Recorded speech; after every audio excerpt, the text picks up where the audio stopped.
నమస్కారం ఘంటారావానికి స్వాగతం. ముందుగా ప్రధానాంశాలు.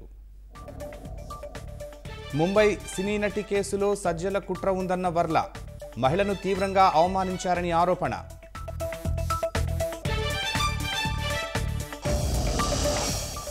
టీడీపీలో చేరిన ఏలూరు మేయర్ నూర్జహాన్ దంపతులు, వైసీపీ పాలనలో కనీస అభివృద్ధి చేయలేకపోయామని ఆవేదన.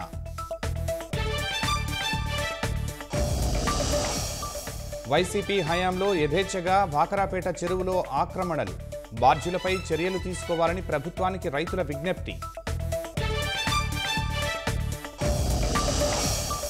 జమ్మూ కాశ్మీర్ ఎన్నికల్లో పోటీపై ఒమర్ అబ్దుల్లా యూటర్న్, గందర్బల్ నుంచి బరిలోకి దిగుతున్నట్లు వెల్లడి.